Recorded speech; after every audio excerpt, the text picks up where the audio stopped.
nandito tayo ngayon sa Purok Matulungin, Barangay Magsaysay, Palomlok, San Cotabato. This is Beatman at lahat ng flip-top dito, mag-ingay! Woo! Woo! Yo, laban na naman, promo battle. Yo, hindi natin patatagalin. Sa aking kaliwa, got Bebong Torco. Sa kanan, got Mang Pepe. At hindi natin patatagalin pa. Unang titira, Bebong Torco. 1 minuto. Pare, kung kapayo-kuyo ko dyan, makapasukain kita. Pangit talaga ng panamit mo. Para kang si Bulta. Paulto-ulto pa ang t-shirt. Para kang langgam na tinapakan.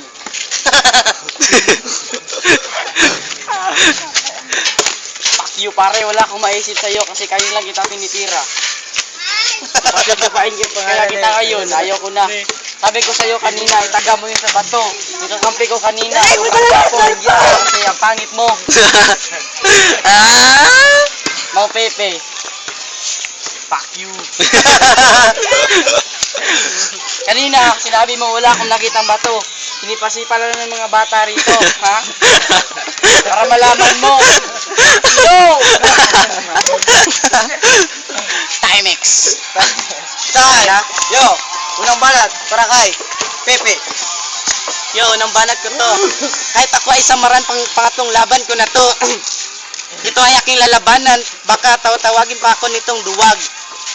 Pagkatapos sinabi pa daw nito, siya talaga ang hari ng palusot. Ang galing niya ng palusot. Pero ako ang dakilang taga-barana. Hanggang sa salita ko, hindi ka na makalusot. Nanghiram pa to ng shade. Tangina mo, nanghiram ka pa ng Ray-Ban kasi wala kang mapagmamalaking sa'yo. Tarantado. Tinitira pa nito ang t-shirt ko. Sa'yo, magkano yung sando mo? Malamang na nasa 1 piso na lang yan kung ibibenta mo ngayon. Pagkatapos sinasabi niya palagi na pachuchupain niya ako. Paano nga ako chuchup pa sa'yo kung ang liit ng buto mo? Pagkatapos ito, ang galing talaga nito. Nung napadaan ako sa kanilang bahay, nagchuchup pa siya gamit ang kanyang bunganga. Grabe talaga ang flexible ng kanyang katawan. Isipin nyo, bibig niya, abot sa utin niya. Grabe. Hoy, tarantado, tumingin ka dito sa akin. Sinabi mo ba ako na para akong isang ibon na inapakan? Kahit kailan hindi talaga ako mauupakan. Kasi naman, ako'y nakalipad at hindi ako kailan madadapa at hindi ako kailan mahuhulog dito sa lupa kong sinilangan. Ang galing mo, Pepe! Pangalawang balat para kay Bebong Torco. Anong lupa sinilangan? Ulit. Okay, sa'yo na to. Pada yun. Huwag kang palingon-lingon dyan. Tingnan mo yung buta. Yung bola. Malapit na kang nakamaan. Huwag kayo tumawa. Baka hindi ko matansya. Ikaw ay aking ginilasin. Mali ang ginilas ko. Babae at lalaki. Sana yun. Wala na yun. Uy, Mang Pepe. Wala akong maisip sa iyong pagmumukha dahil ang pagmumukha mo ay mukhang bakla. Alam mo pare, wala tako sa akin ng mga putapeting na corner. Si Mang Alfie. Sige mo sons ka, malubat na? Marag si Renji.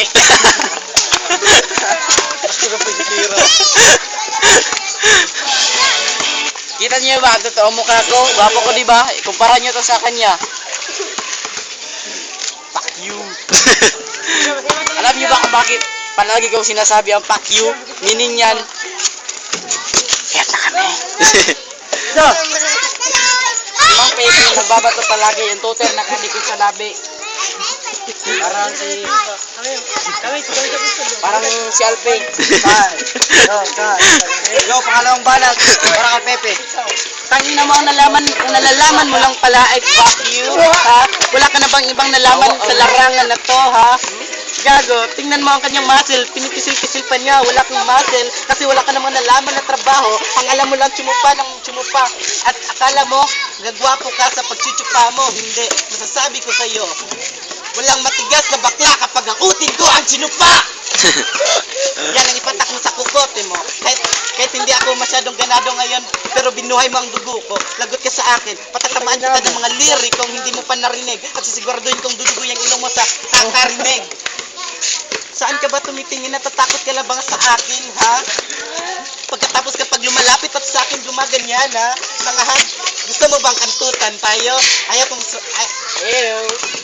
Sinabi pa nito, kanina pa nga to, sabi sa akin na chuchupain ko raw ang kanyang uting.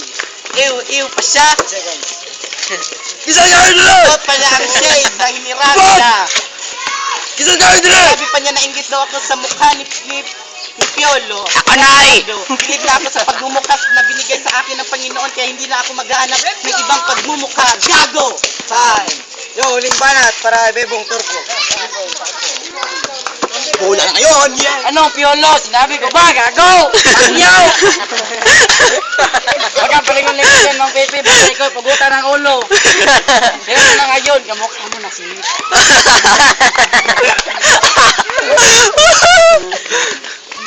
si Mang Pepe. Ang taong nakangiti. Huwag kang ganyan-ganyan, makaigay, masop-sop ko sa tete.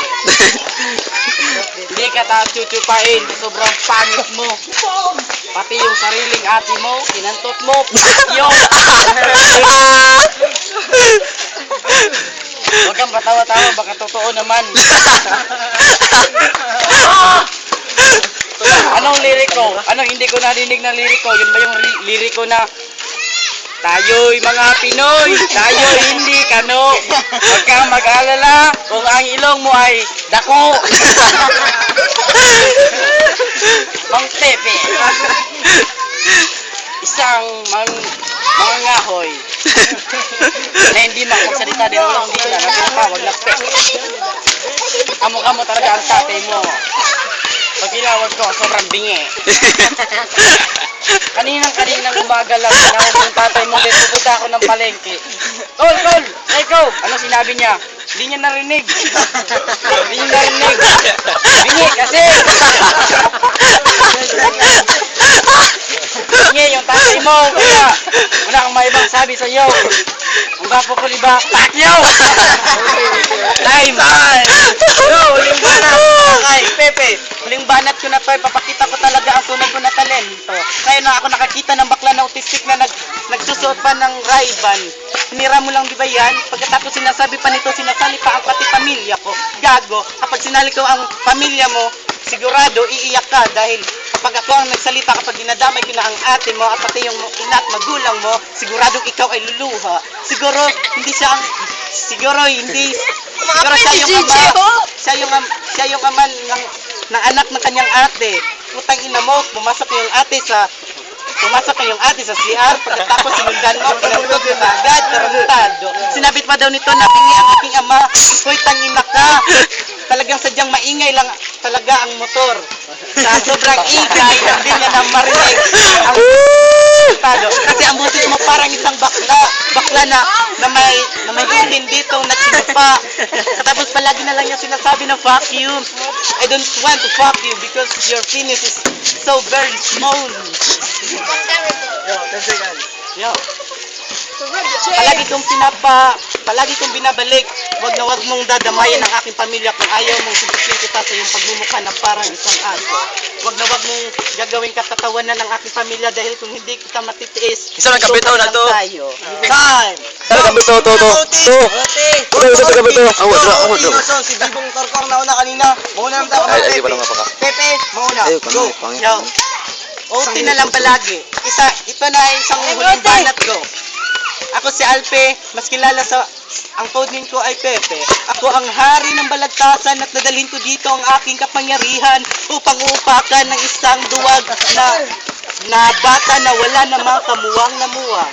Pagkatapos, nakabaring ka pa, hindi ka cute boy ha? Nalaman ko pala ngayon, ang kalaban ko pala.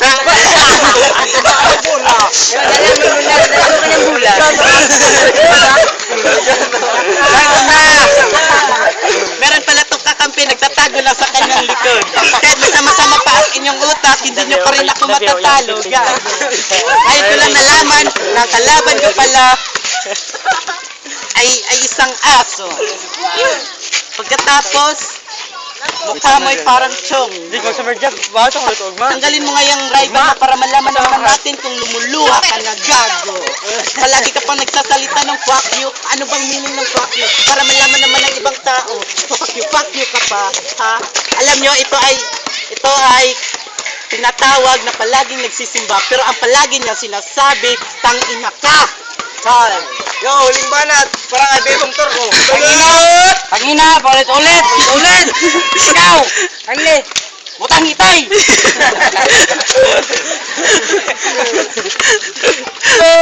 Sabi mo, ikaw ang hari ng Japan. Ako ang hari ng palusot na di mo kayang barahin. Pare, gabi na.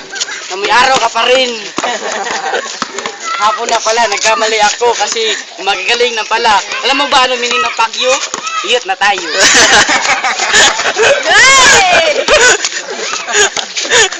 Ang masimang Pepe. Ang tagapagtanggol na hindi makarinig ang niyang itay. Bula! Alam niyo ba kung bakit hindi makarinig ang kanyang itay? Kasi ang baho ng bilat na kanyang ina.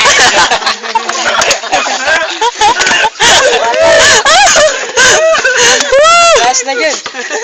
Si Mang Pepe. Lagi na lang nakangiti palagi. Sarap naman suntukin. Anong ulto? Kamukha mo na ngayon sila. Ay, hindi lang magsabi nga dito kasi nasa si Renji, nasa likuran mo. Huwag kayo magtabi, baka magkamukha kayo. Alam nyo pare, kung ikaw kumpara, kung gapo lang pag-uusapan natin, huwag kang magtataka. Kasi kung ikaw kumpara ka sa akin, para ka magsasaka. Magsasaka ka, parang mo Pepe. Nakakita ka ng tayo, nung sinabi mo, yakapin mo yung tae.